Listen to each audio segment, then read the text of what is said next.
guys, congrats on your movie premiere on Thursday. Congratulations. Congrats on your life. I mean, wow.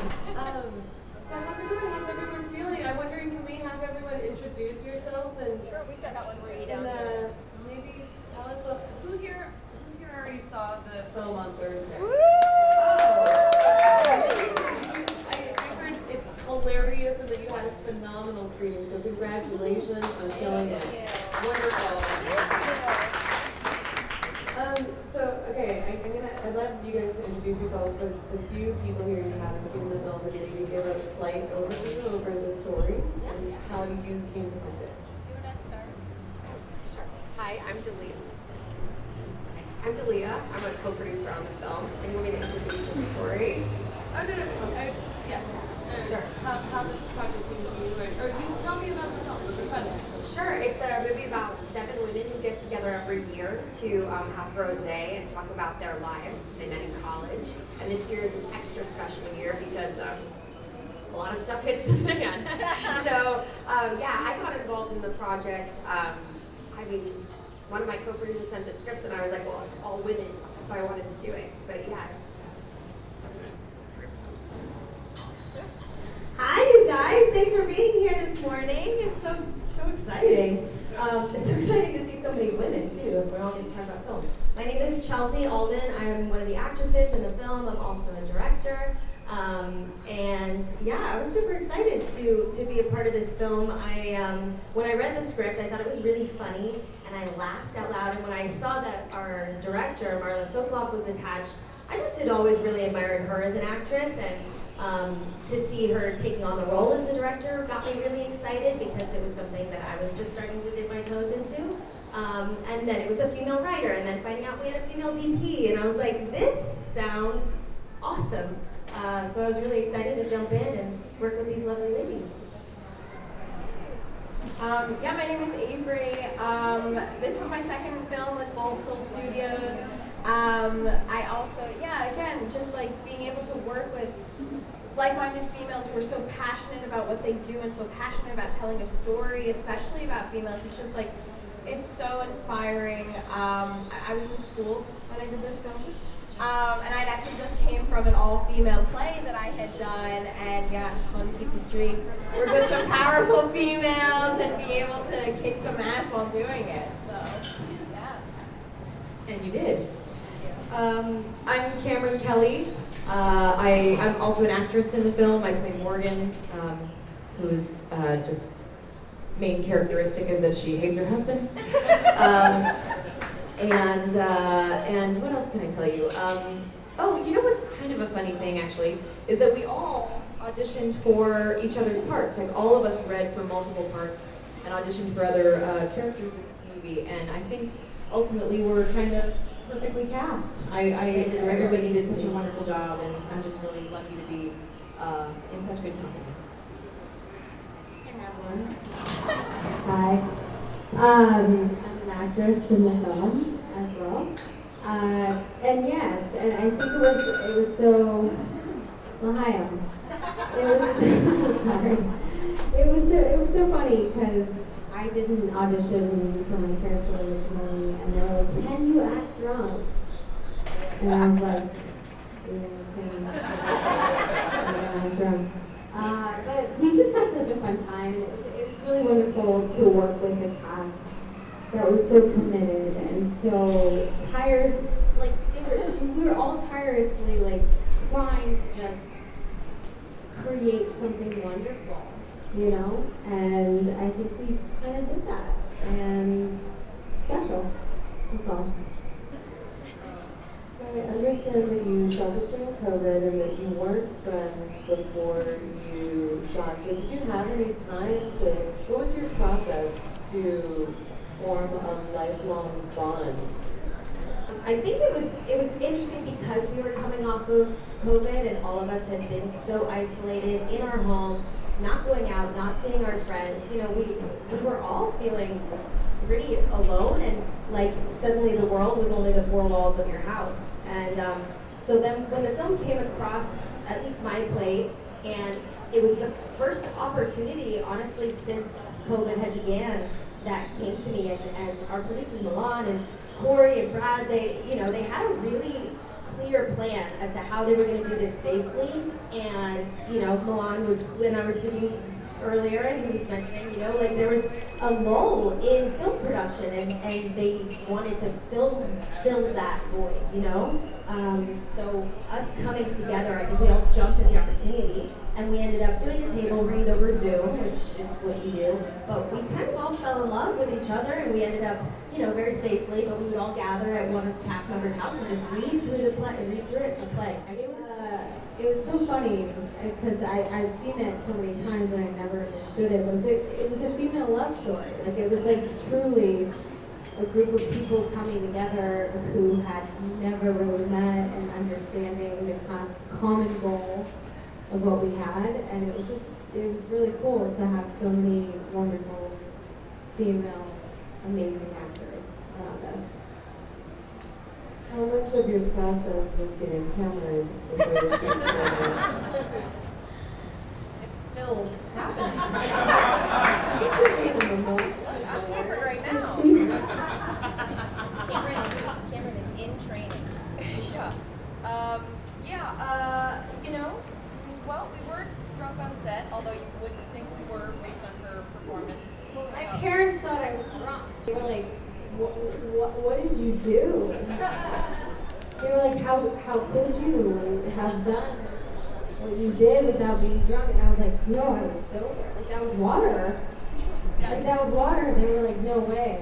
Like, you seem wasted and we're really concerned about you.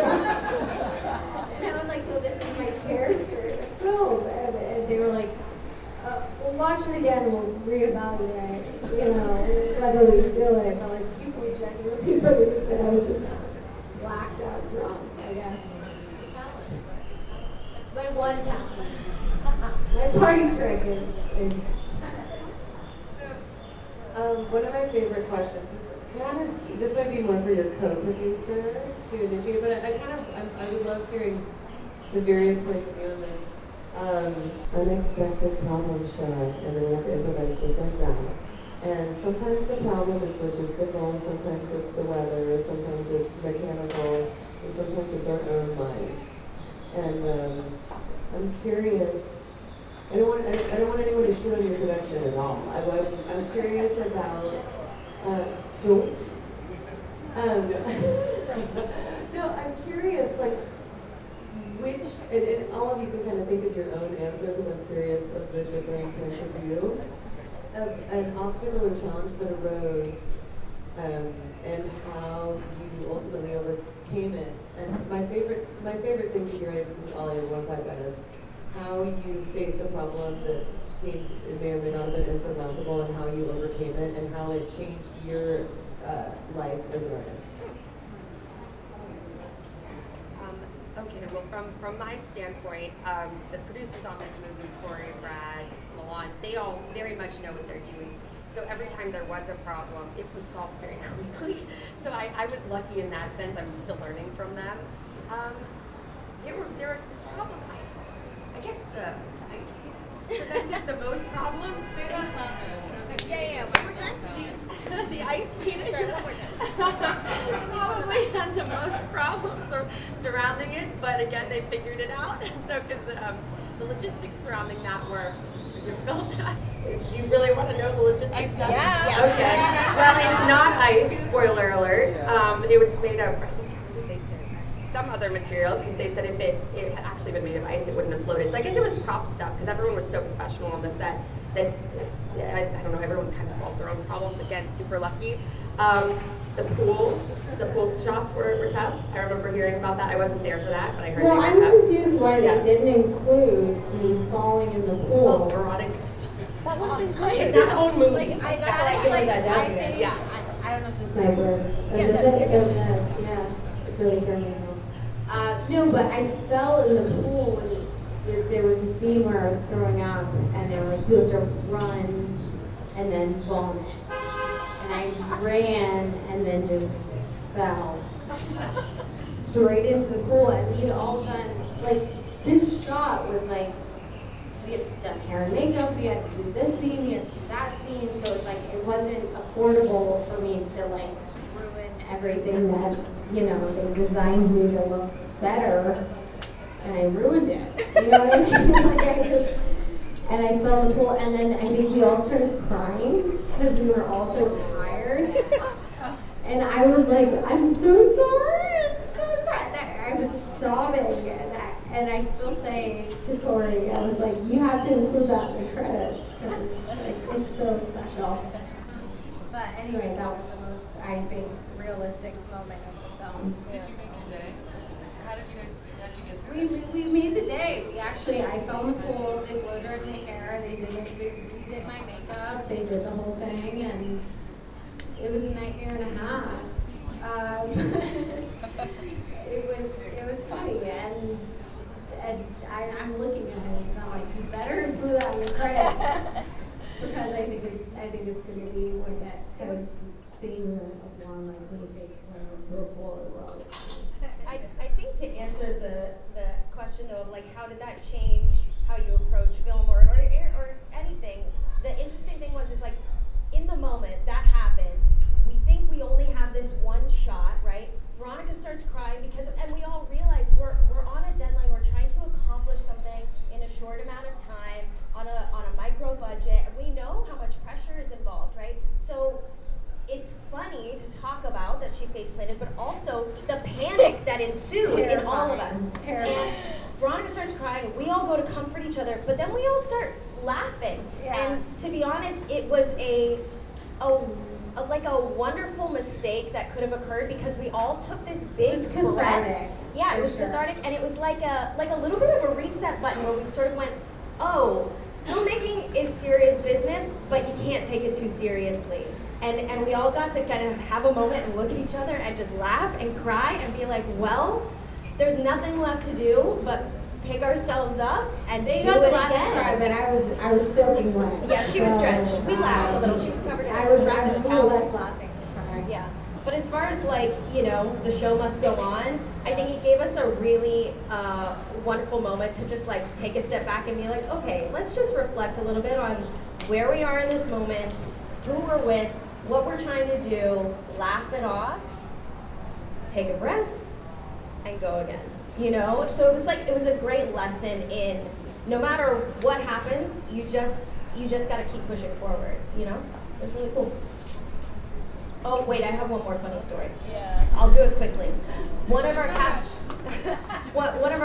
Bree, who isn't here today, she is an avid animal lover. Like if there is a injured baby bird or anything, this girl will go straight to tears. She's just like this huge, huge heart for animals.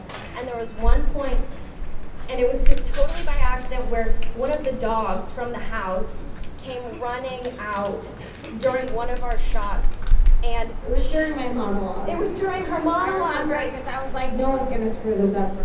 Yeah, And this is my moment to shine. yeah, and we knew that Dog it came out, I was so upset. Yeah, and we knew that we weren't going to have the opportunity with all of these scenes. We knew we had to get them in a certain amount of shots, right? So as to make the day and get through the schedule, and so this dog comes running out, and Bree, the angel that she is, knows that she's off camera, sees the dog making a beeline to come into frame, and she kind of like dives over to stop the dog from running in so that it saves Veronica's take so that we can still use it. And he was such an old, like, blind, sweet dog. And then the dog, cutest. It was the cutest dog. And I remember seeing her while I'm doing this like drunk monologue, and we only had like one take to do it. So I was so like, this is my one moment to execute this. This dog comes running in, and she sees it. And then I'm still like, you guys are crazy. Yeah. Like I kept trying to call her like names and improving, and I was like, forget you. But there's this dog there that's like help. And then I think we cut. We were like, is this dog okay? Yeah, no, Bree saved the day. She got the dog from getting into frame. And I don't even know if that's the take that we used, but I'm glad that she saved that. But the poor dog, because he's old and blind, yelps after the take, and then Bree thinks she hurt the dog, and she starts crying. It's just like, you never She was know. like, did I hurt the dog? It was funny in the moment. More funny to reflect on now. Less funny in the moment. Emotions were very real. No dogs were hurt in the making of this film, so we're good. So, what was your relationship to the writer? Did you guys ever interact with the writer? Were you able to ask questions? Were you able to make changes? Did you improvise? Let's talk about that. I can do that real quick. When I spoke to the writer of the film, she was like explaining how this actually was based on a trip she had with her friends. And they had been together for several years, and wine got involved, obviously, and stuff started to hit the fan. And she came up to me and she was like, okay, this is based on this girl. And she showed me this girl's Instagram. I don't know if I should say Don't that. say the name, don't say the name. No, I'm not saying anything, but it's like, it was very real as far as like, you know, being super positive in your Instagram or in your life, and then just not being that way internally. And like, I relate to that because I think it's true for all of us when we like put ourselves out there. We want to put the best self we can out there, but sometimes it's not really internally our truth. She was like, this is based on this girl that has like this such a positive message, but she got drunk, wasted on a trip to Aspen and said a bunch of really crazy things. And to answer your question, one of my favorite improv moments, there's two, but a lot of the film is improv, and I have to give credit to every single person up here because truly they created a character that was relatable, that was funny, that was wonderful. But essentially, my favorite improv moment was when I was like, Michael! And that was just because she was so funny calling him. And I think there was a lot of those moments where we found humor in each other, and we used that to our advantage. Anyway. No, you're absolutely right. There was a lot of improv in the film, but our writer, Katie Keene, is really so talented, and the script was funny when we read it, and we all just fell in love with our characters on the page. And then she was lovely enough to let us kind of do our thing on set and improv a little, but a lot of what you saw was her writing. And yeah, we met her. She came to set. She's really, really lovely, and she wrote this about her real friends. So I can't wait for them to see it. That's Someone's gonna be real mad at me. yeah. Real mad. Or at Katie, because I mean, I'm sure she's going to be a little, I don't know, but I hope they love it, and I hope they see themselves in it. Yeah, Katie Keene, really talented writer. What about you? Did you have any memorable improv moments or any? She's got it. Did you have any? Did you have any overcome triumphs of inside or outside? I mean, I think my favorite scene to film was the one with Alice and Veronica, where Gwen is just kind of talking about everything that she's been going through, and and just kind of talking about the facade that she's going through. But I think everybody can relate to at least some extent. I'm sure that we have friend groups that that this group of friends is very different from this group of friends, and we're all different people when we're interacting with different friends and whatnot. And so I think that that scene was so fun to me, with you coming clean and just trying to find a humor. I mean, what else can you do except find some kind of humor in our pain? It's like, that's the way that I go through it. You can't laugh at what you're going through and kind of really internally realizing, okay, this isn't as important as this, and then this should be a priority. And maybe I can freak out a little bit about that for a little while, but at some point, it's like you gotta kind of look back and just laugh on everything. Laughing is the best medicine, I can't imagine. So I mean, when you kind of come clean to us and I have that huge laughing break in the middle of it, like it's so ridiculous. What else are you gonna do except laugh at yourselves? What's the best thing to do? What were your days like in terms of planning and structure? Did you cross shoot? Was there one camera? How fussy was your DP with lighting? I don't mean that in a bad way. I mean like how, you know, like tell me a little bit about how your days were structured. Not like how long it took to shoot or anything, but more like the logistics of cameras in. We very much stuck to the plan that we had in place for every day. We had time for rehearsal. We had time to then do the scene.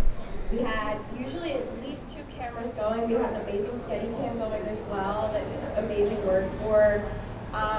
But yeah, I mean, not much changed super day by day. Yeah. We knew what we were going to shoot. We knew how many cameras were going to be on us, whether it was Steadicam or cross cam. But yeah, I mean, we very much we rehearsed, we executed, and I mean our DP was amazing. She came in with a plan. She knew exactly what she was going to do. She knew what her vision was. But it was just so everybody came in with their respective responsibilities, and they knew what they needed to do individually, and then they knew how to collaborate and how to make a finished project as a team. I mean, this project was so much team oriented. It's just, you had to come in, you had to prepare yourself, you had to be ready to adjust, you had to be ready to collaborate and you know, listen to new ideas, adjust. I think like the biggest theme of this project is just being able to adjust and work and be able to listen and say, hey, maybe this person has a better idea of how to execute that. I'm going to respect that and do what's best for the project.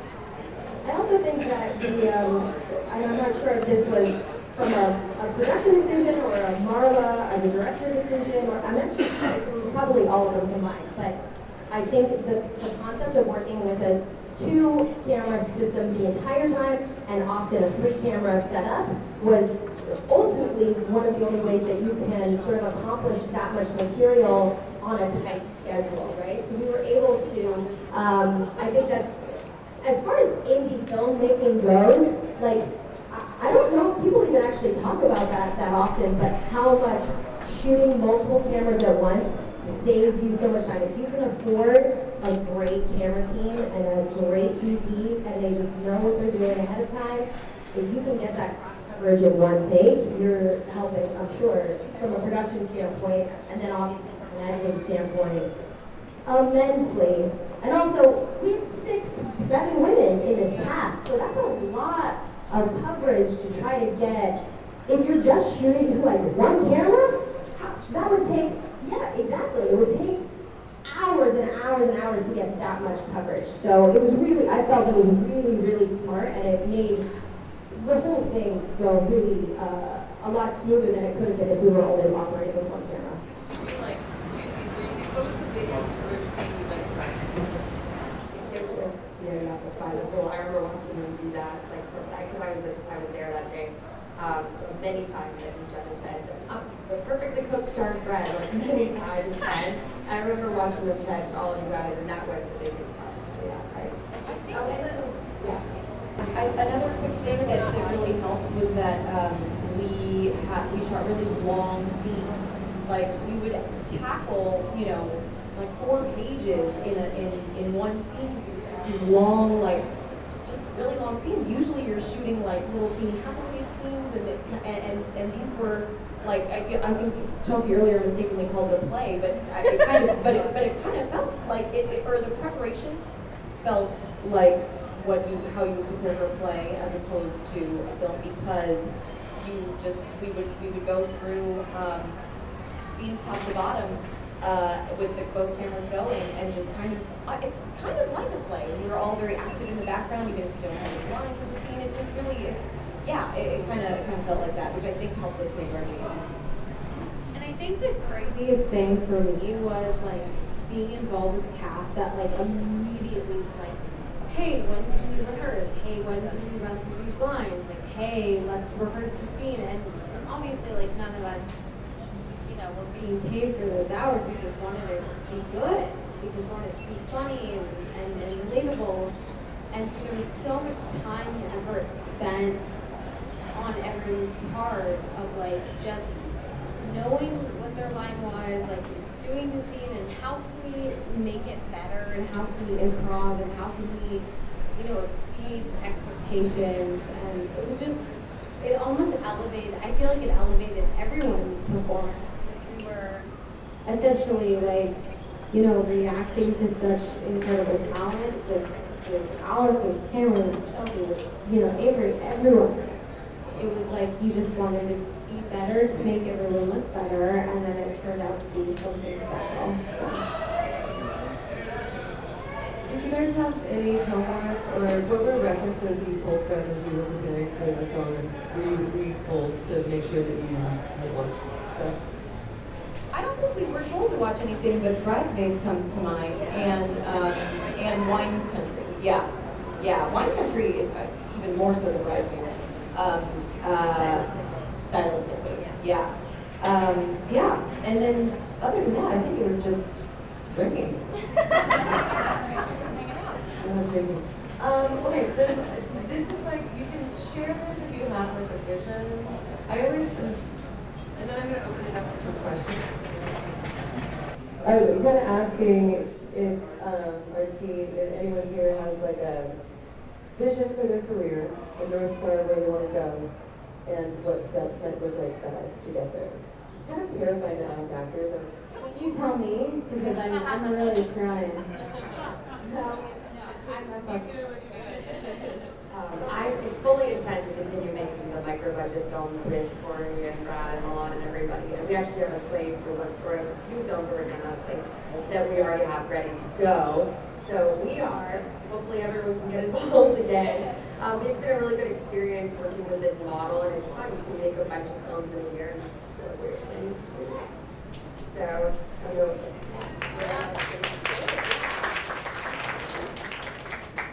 Sure. I've been an actor for a long time, and we don't have to talk about it specifically. But I started as a kid, and that's always been my passion and my dream, and that's still sort of, the path that I plan to take primarily. I do a lot of TV as well. I would love to get deeper into films and larger budget and larger scale, just for the sheer experience of it. I love drama, and it's just something that I've always been really passionate about. And then just this year I started directing, and I directed my first short earlier this year, and thank you. And I'm now fully obsessed with directing, and to go from being an actor for so long, where you're such such a chess piece, for a lack of a better word. You are a piece of the whole vision, right? And it is your job to come in and bring your well-formed performance, but you are just one small element of the greater whole and the greater vision. And to then be able to switch to a director mindset and be like, no, I this is my vision now, and be able to have some elements of creative control over all of the aspects of the whole story, was just so uplifting. And then I think I was just really lucky, having worked as an actor for so long, to have cultivated a good team of crew who came out and supported me like no other, and I felt very collaborative and supported, and so it just went really well, surprisingly, and I'm really, really excited to keep moving in that direction, and hopefully I'll move up to directing some TV and some features in the future. Who knows? We'll see. Yeah, I've always very much been, my life motto is like, there's only one person that you have to stick with for the rest of your life. That's yourself. And I'm very much the type of person that, you have to find the balance of like, I need money, I need to pay my bills, and I need this job, but I want to do projects that I'm proud of. And I want to do projects that can start conversations. I always use Hamilton as like an example. Like, who knew that everybody would know the life history of Alexander Hamilton? And we're bringing together like theater buffs and history buffs, and I just want to be able to start conversations, and whether that's with somebody who maybe isn't as close with their family and they're able to watch a movie together and that's what brings them together, they get to talk about that. I just want to be able to give people a break. We all need a break. Movies are a wonderful break to take. And yeah, I just want to make things that I can be proud of, that other people can resonate with, finding the realism in everything that I can do. And I think we very much hit that on the nose with especially female friendships. And I think anybody can relate to the friendships in our film and you know, finding that balance of I'm going through something very, very difficult right now and I want people there and I want to express that, but I don't necessarily want to be a burden. And I think that we all find that balance and we all just need love, we all need support, and we all need friendships, and just want to, you know, portray that as realistically as we can, because it really is something that we all go through in life. We all have these connections, we all have friendships, and I mean, that's really what I'm going for. And then I'm also like the secret crazy nerd in me, so if anybody wants to cast me as the canon Grey Jedi in the Star Wars series, you let me know. I have a lot of history that I can get you up on that for as well.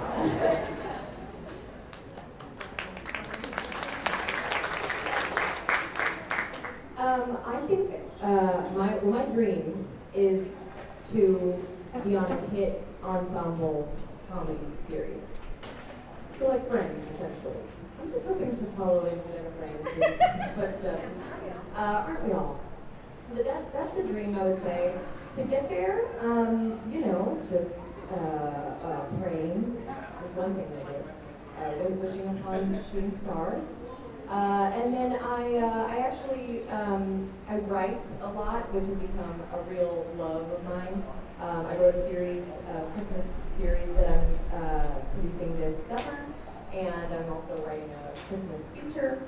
And I have other interests, but Christmas is really sort of the main one. With seeming. But yeah, I plan to keep writing and hopefully sell some scripts and maybe be in the stuff that I write.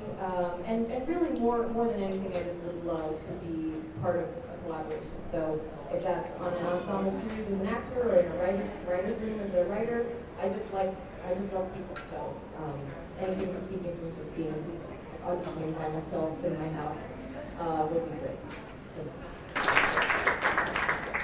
I just wanted to make people laugh. Like, I think that was my main goal, and I hope I did. And acting drunk was like the most fun experience. And now I can prank all of my family members on a little school day. I'm like, I need you to drink to the house without wasted. No, but it was really wonderful just working with all these girls, and I guess my ultimate goal was like making people laugh and having that humorous character and being able to showcase that was wonderful. So. So we have a question.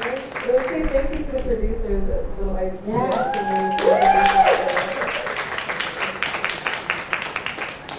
you have any questions? Someone who saw the film today? Oh, we have it over here. Why don't you shout me out?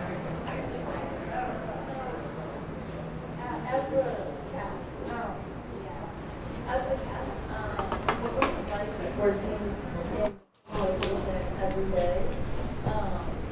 Did you think it helped the same character, or was there anything special about that?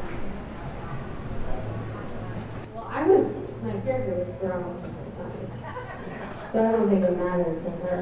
She was going to be, out of that. But that being said, it was a really wonderful location that actually our producer helped us out with, and it was a beautiful house, so I think we were really lucky to shoot there. It was interesting finding different spots in the house every day. It's like, oh, that's there, that's cool. I will say that one of the very first shots of when we're all like together and walking in, it was 38 degrees. And we were in cover-ups, and we were walking through the very cold and wet grass, and I was like, I don't think I can feel my feet anymore. I don't know if they exist anymore. They might be gone. But, I mean, the house was gorgeous. Yeah. I felt like a superstar there. I mean, I was like, oh, can I have a house like this? This is gorgeous. Just from a technical standpoint, working in the same location for 5 days made life so much easier because we could leave our wardrobe there, you know what I mean? Like, just from a standpoint, you could drive into the same spot. I feel like it's probably the same as working on, a studio lot or something. You just get to drive in, everything's there, you go straight to hair and makeup, you know where it is. It's not like when you're shooting a different location every day, and you kind of have to pre-get your boundaries and figure out, oh, the trailer's over here today, and this is over there, I think it helped at least speed the process along. Also, it was such a beautiful place, like to hang out by the pool every day. Did not Gorgeous house. Oh, I was just gonna add, it was so freezing. It was a wonderful, wonderful place, and it was the weirdest weather because in the morning it was so freezing, and you'd be like in bathing suits, you'd be shivering right up until action. You'd be like, 3, 2, 1, summer. And then during the day it would get so excruciatingly hot, and we'd be sweating and like putting, ice. I mean, it was just a wild, wild, wild thing. But I was just gonna add that it was so lovely being in one location. It was so nice to come back to the same place over and over. But it's so easy to let that be visually kind of monotonous. And to our director's credit, to Marla's credit, she found so many creative ways, and her team, found so many creative ways to like keep it dynamic and to like change it up and to bring us down to a different part of the pool. And now we're in the hot tub, and she really made such great use of that space that was kind of limited. And made it, I think compelling to watch still, even though it's all in one backyard the whole 2 hours. Or how long is it? Hour 45. Yeah. Any other questions? Oh, we have one in back. Yeah, if you can holler if you repeat it. Do you feel like your story and the period, or how would you feel about the possibility of a sequel? Oh, so that's for you. Was it a final end to the story, or is there a possibility that it continues? I mean, the way that it ended with like us obviously watching the slideshow back. Totally, like anything can happen, and thanks for the question. Because this might be an investment on No, but it would be cool. Like I think we'd all be very excited. We actually are going to do the male comedy version of it that I wrote. So that's kind of a sequel. Probably in September we're going to shoot it. For the women, to be determined, to be continued, I guess. But we haven't talked about it yet, but that could be fun. Any other questions? This might be our last one. Yes. I'm curious about crew size. Crew size. How big was your crew? Was it? Yeah. Oh, yeah, take it. So you got it. Sorry, yeah, I think it was about 20 to 30 people. Yeah, it was pretty, like, everyone was on it. That's why it was able to be shot in that period of time and, like, so efficiently. It was, 20 to 30. What was the other part? Oh, yeah. And we got COVID tested like every day. Yeah, COVID also. That was part of it. Yes. The anxiety in between the rapid tests and figuring out and be like checking our status every 5 seconds, making sure that we were all good. Well, thank you. thank you guys so much.